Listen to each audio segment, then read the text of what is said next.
एक साधु भिक्षा लेने एक घर में गए।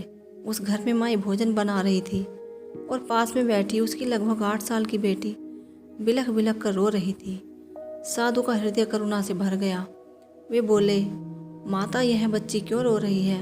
माँ भी रोने लगी और बोली, महाराज जी, आज रक्षाबंधन है, मुझे कोई पुत्र नहीं है। मेरी बिटिया मुझसे पूछ रही है कि मैं किसके हाथ में राखी बांधूं। समझ में नहीं आता इसे क्या उत्तर दूं। इसके पिताजी भी नहीं हैं। साधु ऊंची स्थिति के धनी थे। वे बोले, हे भगवान, मैं साधु बन गया तो क्या मैं किसी का भाई नहीं बन सकता? साधु ने बालिका की तरफ हाथ बढ़ाया और बोले, बहन, मैं तुम्हारा भाई हूँ, मेरे हाथ पर राखी बांधो। साधु ने राखी बंधवाई और लीला नामक उस लड़की का भाई बन गए। लीला बड़ी हो गई, उसका विवाह हो गया। कुछ वर्षों बाद उसके पेट में कैंसर हो गया। अस्पताल में लीला अंतिम सांसें गिन रही थी।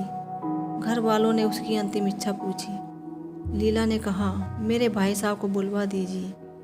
साधु महाराज ने अस्पताल में ज्यों ही लीला के कमरे में प्रवेश किया, त्यों ही लीला जोर जोर से बोलने लगी, भाई साहब, कहाँ है भगवान? कह दो उसे कि या तो लीला की पीड़ा हर ले या लीला के प्राण हर ले। अब मुझसे कैंसर की पीड़ा सहन नहीं होती। लीला लगातार अपनी प्रार्थना दोहराए जा रही थी। साधु महाराज लीला के पास पहुँचे और उन्होंने शांत भाव से कुछ क्षणों के लिए आंखें बंद की।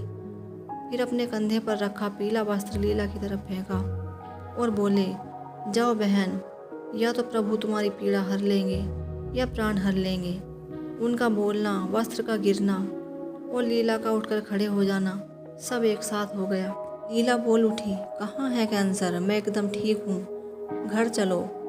लीला की जांच की गई, कैंसर का नामो निशान नहीं मिला। घर आकर साधु ने मुस्कुराकर पूछा, लीला अभी मर जाती तो?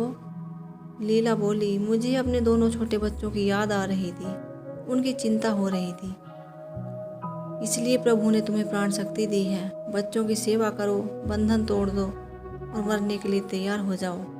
ऐसा कहकर साधु चले गए। लीला सेवा करने लगी। बच्चे अब चाचा चाची के पास अधिक रहने लगे। ठीक 1 वर्ष बाद लीला के पेट में पहले से जबरदस्त कैंसर हुआ। वही अस्पताल, वही वार्ड, संयोग से वही बेड।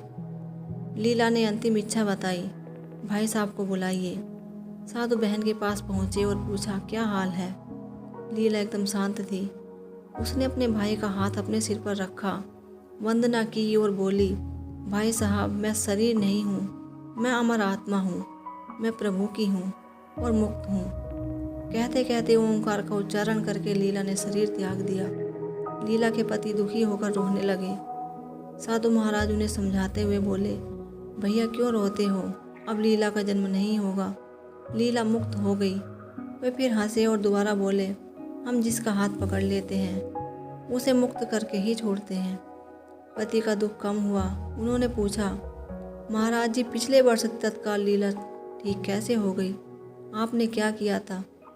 गत वर्ष लीला ने बार बार मुझसे पीड़ा या प्राण हर लेने के लिए प्रभु से प्रार्थना करने को कहा।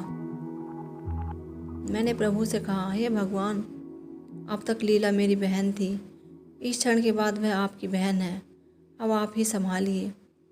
प्रभु पर छोड़ते ही प्रभु ने अपनी बहन को ठीक कर दिया। यह है प्रभु पर छोड़ने की महिमा।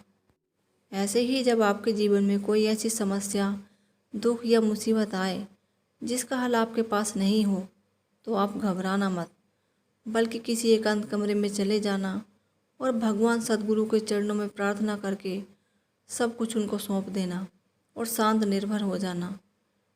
फिर जिसमें आपका मंगल होगा, परम हितैषी परमात्मा वही करेंगे।